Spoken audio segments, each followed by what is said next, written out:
up, you guys? It's your girl Jasmine, and I'm back with another video. So today I'm going to be doing a video that was highly requested, just giving tips on how to get your dream internship and how I got my internship with Fenty Beauty. So if you did not know, I am the social media intern for Fenty Beauty. I'm going to be doing more videos about my internship. I posted like a week ago, and it just kind of like talks about me getting the internship, all of that. So if you want to hear a little bit about that, then you can just go watch my last video. But in this video, I'm going to be giving different tips and tricks on how I've gotten my internships and how I specifically got my Fenty internship, and just kind of giving you guys tips on how to get your dream job. So if you guys want to hear a little bit more about that, then just keep on watching. Okay, so we're gonna go ahead and get started. I wrote down like my different tips that I could come up with in a note on my phone. It's no like specific order to these tips. It's just tips that I have and things that I did and what helped me to get my internships and things like that. So yeah, let's just get right into it. So tip number one. So make sure you're searching for jobs monthly to bi-monthly. And I say this because you have to really be looking on these websites for brands, and looking through different websites like third-party websites like Glassdoor, LinkedIn, Indeed, things like that. Just looking like all the time, monthly by monthly, like I said, trying to find different jobs and apply for as many jobs as possible, because you know things come up and things go. Like these jobs like come and go, and they switch a lot. So just be searching on websites consistently. What I like to do is, well, specifically for my industry, for PR, social media, if that's what you're into, I would say look into not only brands but also agencies. What I would do is I would go and pull up the Fortune 500 company list, and I would literally go from a Fortune 5 and I would look at the list, and I would pick a brand, and then I would go to their website and I would look on their careers page, try and find a job that I met the experience for, and then apply. And then I would do that, and then I would also look into agencies, and I would start looking for agencies in different areas, applying for different agencies. Agencies will have their portfolios, and a lot of the time you'll see that a lot of brands will outsource a lot of their work to agencies. So agencies is a good route if you're looking into PR, social media as well. And with agencies, it'll be a little bit more, you'll find fun in either one. But with agencies, it's kind of changing because you're going to be working with multiple different brands, whereas if you work for one company, you're only doing marketing and PR for that one brand. So that could be appeasing to some. Tip number two is to make sure that you have a website portfolio. So I have a portfolio of work on a website, and I'll make sure to link it down below so you guys can have some type of like example and see what mine looks like. And so on my portfolio, I have all different type of work. I have work that I've done in classes, I have work that I've done for other internships, I have my resume on there. Any project that you do, make sure you put it up there. Group project, individual project, put it up there so that somebody can have something tangible for you, and make sure that anything that has your name on it that can show your experience, have it up there, and make sure it's on a website, and then make sure to have that website on your resume. That's what I did, so I would highly recommend that. And tip number three would be to keep your resume updated. Always have your resume updated. Make sure that your resume has your work experience in chronological order from your most recent job to your least recent job. Don't just have stuff all over the place. Make sure you're getting your resume critiqued, all of that. Like, you want to make sure that your resume is clean and crisp, because this is the first thing that people see a lot. And I mean, honestly, I could do a full video on resume like alone. Like, that's how like fundamental resumes are and how like meticulous they can be. So I might just do that. So comment down below if you would want like a video of me. Like, I'll actually make a resume from like start to finish, and like give you guys tips and tricks and like do's and don'ts, or maybe something like that. So tell me if you guys would want something like that, and I can make something like that, because I would love to help you guys out with that, because a lot of people give me their resumes to look at and fix and help out with. So if you guys would want something like that, please let me know down below. So yeah, make sure that your resume is up to date, and then also make sure that your resume is fun and creative, and find some way to stand out. You don't have to do that basic resume template that everybody has. Try and find a template online that's like jazzed up and special. Like, my resume looks different. I made my resume, but I made it through Adobe, but you can really find something that is still professional but sticks out more. Like my resume has colors on it. My resume has a QRC code for my website. So instead of having the website link on my resume, you actually have to scan a QRC code, and then it instantly opens my portfolio. And I think that just makes me stick out, makes me stand out a little bit more. So that's a little tip that I do. So I mean, now you got a real key, because that makes people pay attention to you, because you're moving away from that standard resume. So really try and get your resume really jazzed up and special. Use some fun colors. Don't use too crazy colors. Like, don't be out here putting hot pink on your resume, but you know, like a professional blue or gray, or you know, just something that kind of gives a little bit more of color, a little bit more of you know, because these things are, most of the time, they're in a PDF form and you're posting them online, so you don't have to worry about printing it in color, and so that's really not a big deal. So I think that you should really just find ways to make your resume stand out. Tip number 4 would be research. Like I said, please make sure that you're researching as much as possible about these brands. Make sure that you're being knowledgeable about the industries that you're applying for. So if you are applying for a job in food, make sure that you know about the climate of the food industry and find out what people like, what people don't like, a lot of the issues that are going on in the food industry. Make sure you know that stuff like the back of your hand, so if they ask you a question, you're prepared. Or you can ask them a question about it, and it makes them know that you're actually giving an interest in their industry and that you have something to bring because you know a little bit of something. So make sure that you're always doing research. Like when I do interviews or anything like that, before I do the interview, I make sure that I research the brand from beginning to end. I need to know when the brand started, like when they were founded, who their CEO is, how much they're bringing in a year, like different things like that. I'm trying to bring in all of that. And then since I am in PR and social media, usually I'll go through their social media accounts. I'll kind of see what their social media is, what they do, how they post on their social medias, what type of content they do. So then I can be prepared to be able to have examples that mesh into how they post and how they work into their brand. Make sure that you're knowing these brands' values. That's very, very important. Anytime that I speak with a brand, I make sure to include their values in my statements. Like most of the time, my true values in life always match a company's values. I've never seen a company that didn't really match my true values in life, so it's not really lying, but it's like you're just trying to make them, you need to use, that's what I'm looking for. So I was always told that you need to, when you're in an interview, you need to use the words that you see in those job descriptions when you're actually going about doing the interview. So make sure you're using the words that they use in the job description so it sticks out. So make sure you're doing a lot of research, a lot of reading on these brands before you interview with them. I can say when it came to Fenty, even though I was already naturally keeping up with the brand and following the brand because I just genuinely love the Fenty brand, I was also making sure that I was doing my research. I knew who Fenty was owned by. I understood how Fenty was owned, how Fenty was run. I was making sure that I was paying attention to their social media even more, so I knew how their social media ran. I knew how they like to post things. I knew the different type of content that they did on certain days. So like there was Tutorial Tuesdays with Rihanna, and then there's also different content that they do on YouTube, and there's different content that they do for their Twitter, and they do different content on IG with IG takeovers and things like that. And so I was making sure that I was knowledgeable about that. So when it came to my interview, I knew all of these things. I knew their products. I knew how they like to market their products. Like I made sure that I knew all of these things so that I was prepared for any type of question that they had for me.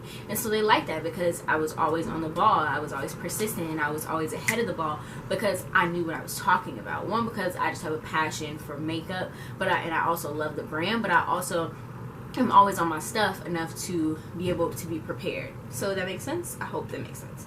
So just make sure that you're doing as much research as possible and just learning every piece of knowledge that you can about the industry and the brand that you want to apply for. Keep your GPA high. I know a lot of people try and like tell you, oh, like GPAs don't matter and just get your work done and that's all that'll matter. No, don't. I'm sorry. I just can't get with that.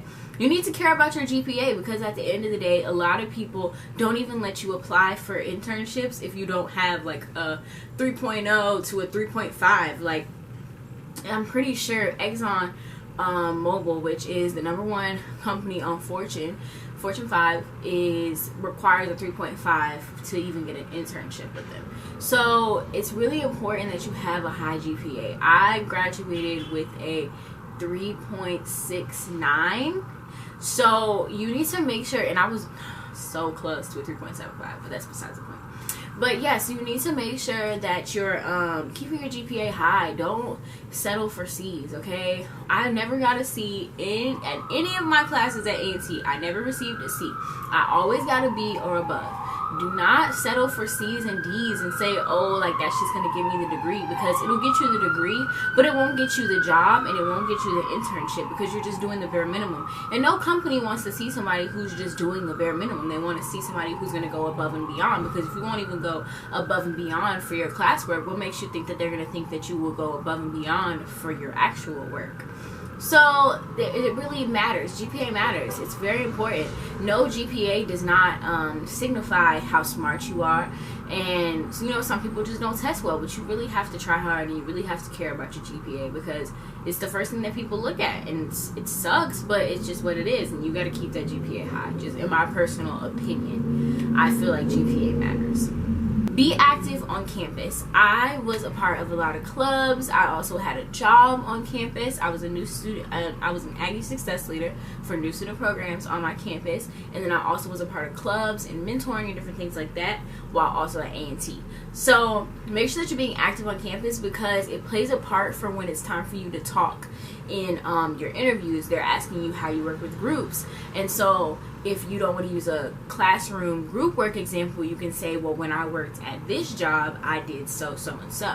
Because these groups are also going to give you a chance to talk about how you have leadership skills. And when you're active on campus and you're a part of clubs, try and be in some type of e-board on these clubs. So try and be the treasurer, or try and be the vice president, try and be the president of a club. Just try and be in some type of statute to a club, to where you can have something to speak on and have something to put on your resume. Because if you don't have anything to put in your resume, and you don't have anything to speak on in an interview, then you're not going to catch their attention. You have to have some type of experiences. You have to have something that catches their attention. So be active on campus. And being active on campus also helps you to network. And I feel like me being active on campus and talking to people also helped me, because I was able to talk to people and speak to people that were in my major, and they would tell me about different internships and different jobs and different people to talk to and get in contact with. Because you're networking, you get to know people, because you're out and about and you're meeting so many different people. And I just think that it's highly important to be active, because you just get that chance to mingle, and you get that chance to really use it to your benefit. Practice your interview skills. That's my next tip. What is that tip? Like number 5 or 6? One of the two. I lost count. But practice your interview skills. Make sure that you're always having good questions ready for when people have interviews with you. So when they're like, oh, do you have any questions? Do not say no. Do not say no, I don't have any questions. Always have a question. Always have a question. Even if you make one up on the fly, always ask a question, because you don't want to seem like you know it all.